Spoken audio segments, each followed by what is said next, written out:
Hello, this is Fight Chatter episode 4, recorded on Tuesday, July 29th. We've got a lot of local stuff to go over.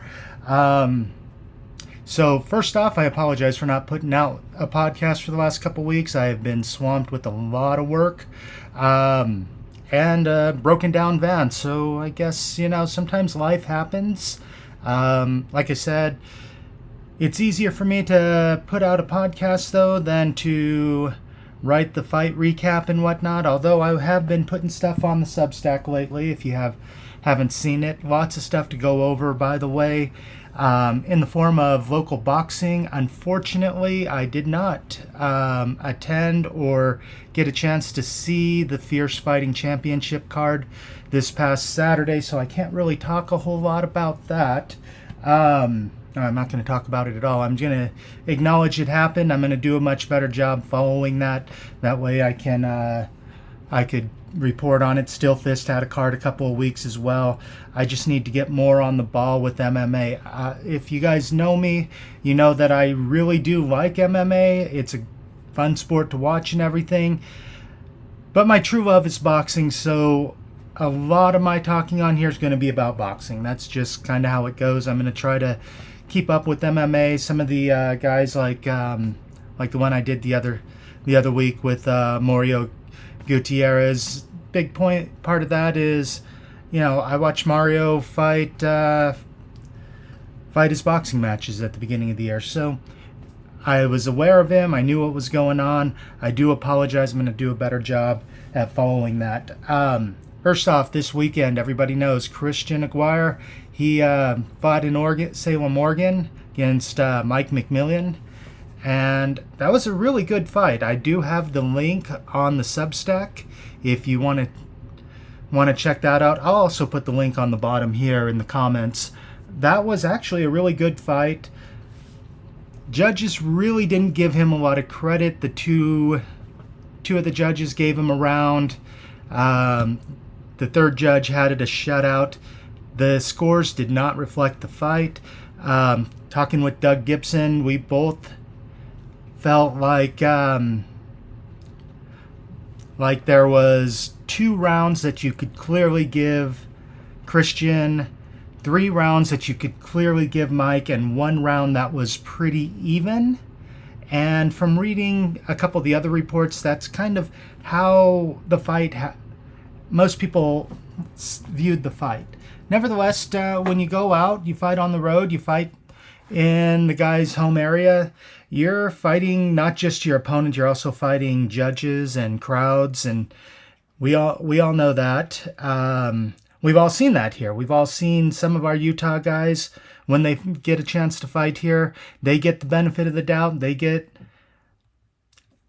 preferential treatment in the scoring. Every once in a while, we also see some of our local guys not get the benefit of the doubt. And sometimes I just think that is sometimes judges kind of overcorrecting. And I get that. I do that myself. I'll watch a fight and think that one fighter's doing better than he actually is, basically because I'm thinking, okay, well, this guy is the favorite. He should win. So I'm just going to give him the swing rounds. So that's the problem with judging. Judging's so subjective, especially when they're close swing rounds like that. It's hard to get away from.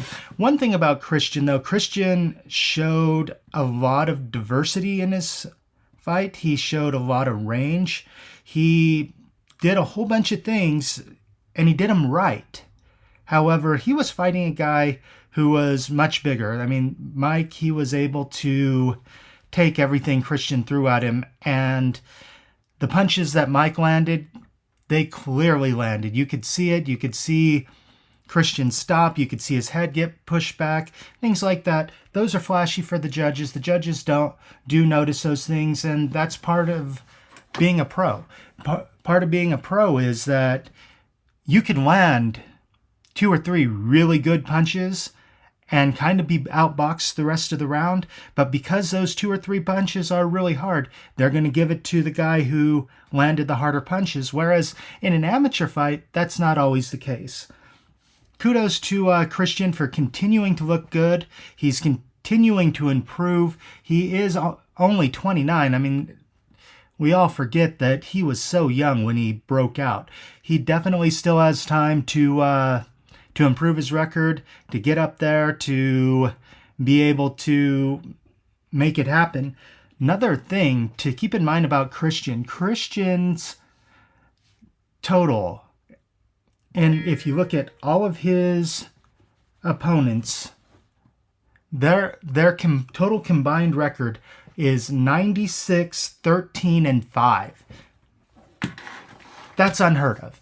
That is unheard of for a guy who has 9 wins, that won a good majority of his preliminary fights. I mean, a lot of times when you look at some of these guys that are coming up, when they're coming up, they're fighting guys who are 1-1, 1-3, 17-10. They're fighting the Christian Aguirres that are like, 9-12 now. That's just how it is.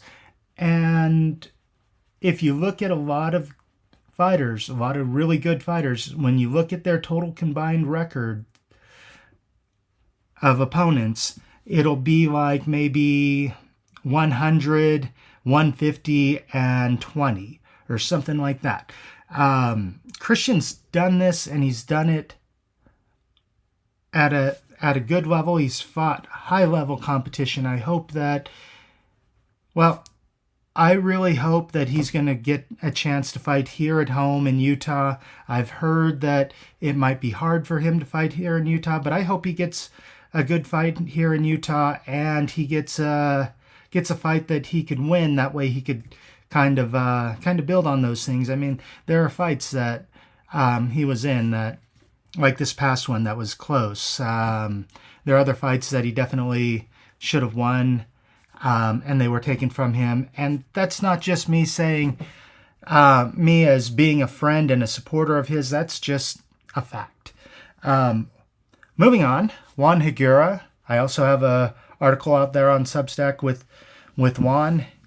He continues to impress everybody in Team Combat League.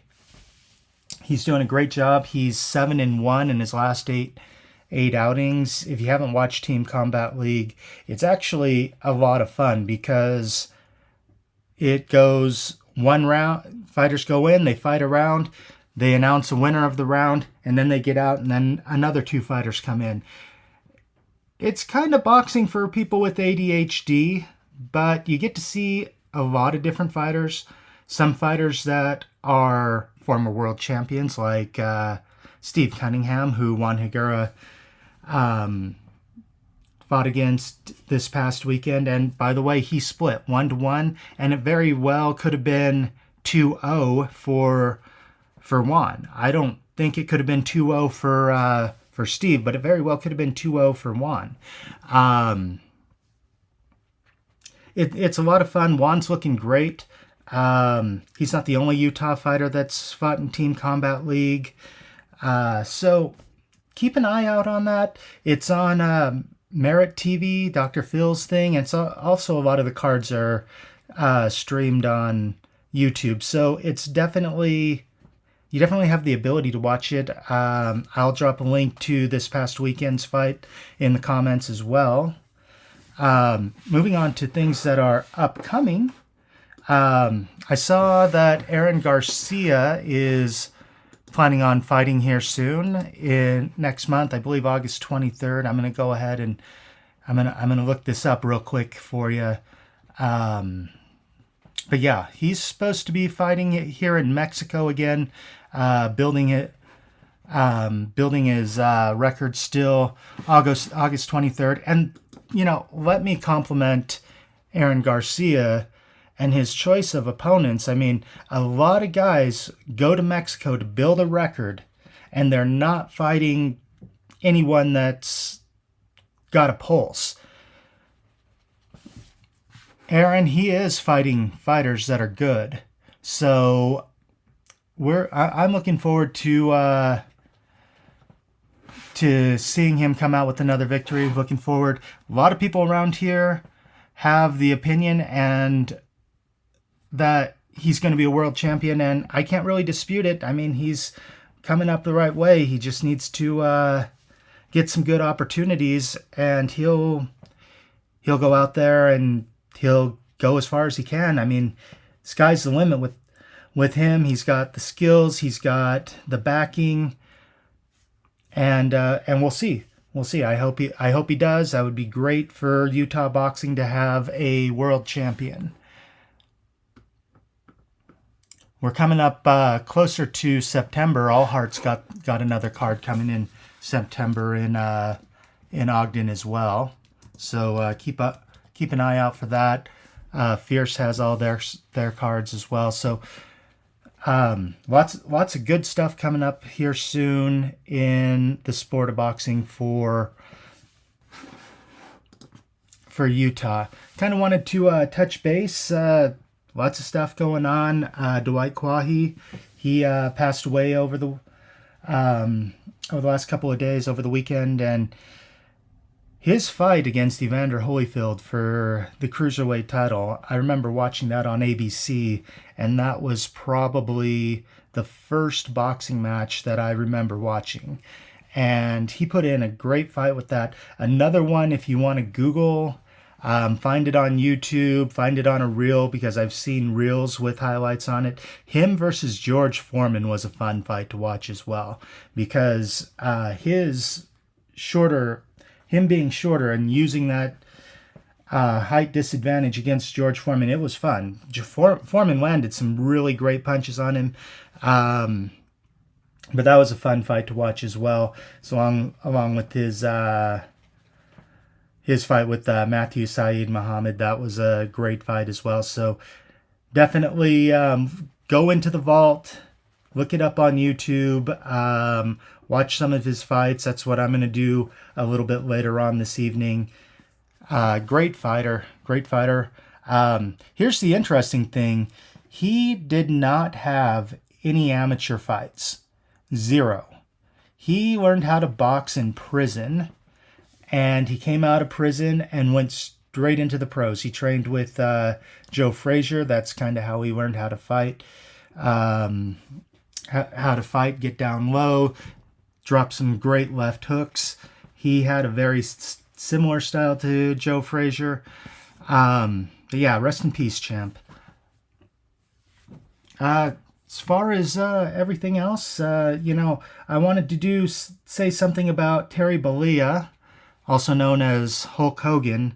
Before I got really into boxing, I was a huge professional wrestling fan. I was probably a professional wrestling geek.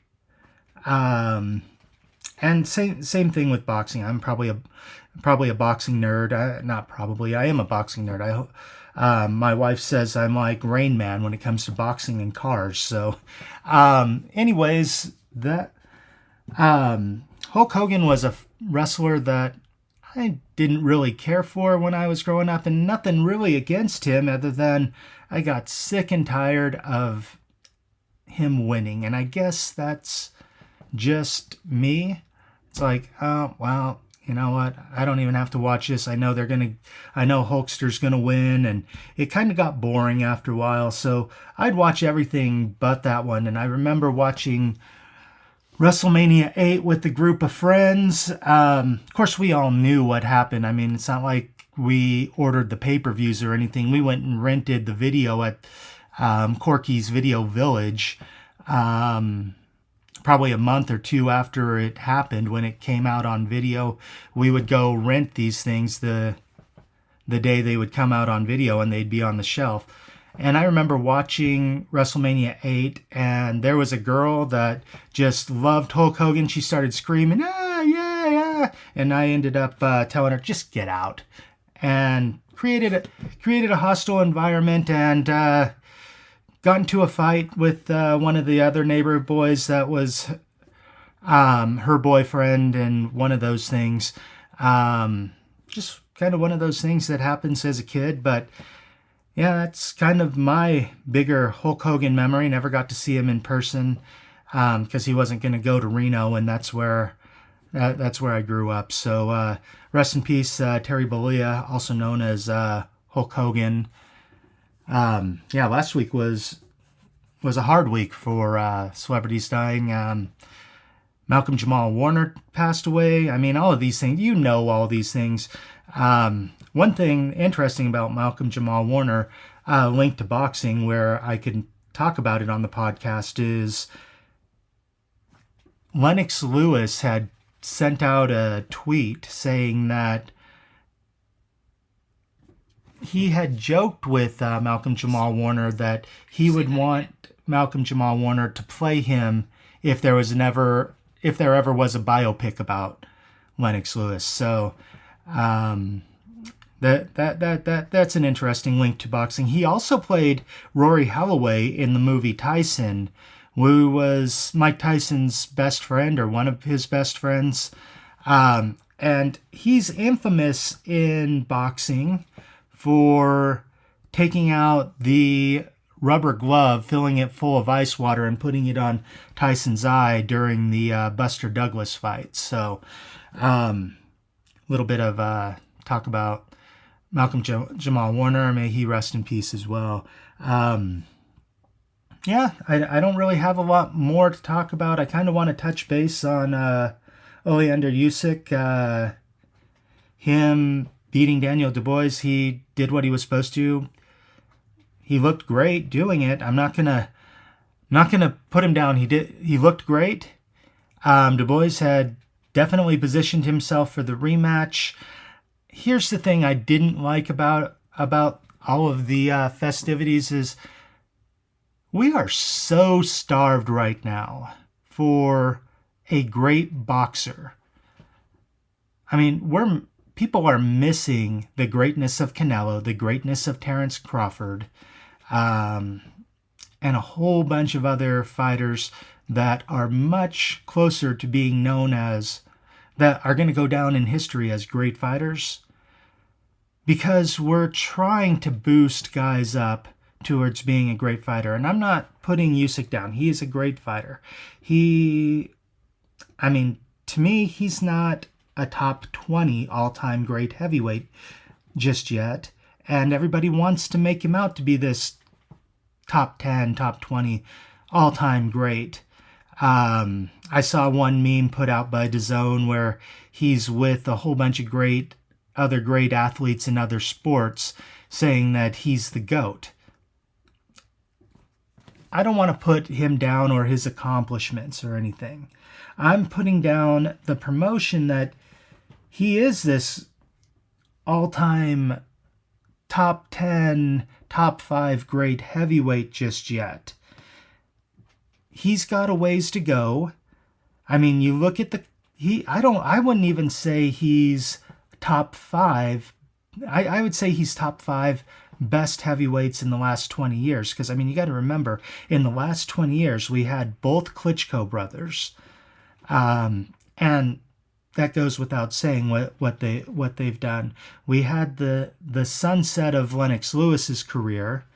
And we also had, during that time, Deontay Wilder. And a lot of people would kind of shake their head. Deontay Wilder defended the heavyweight title 10 times.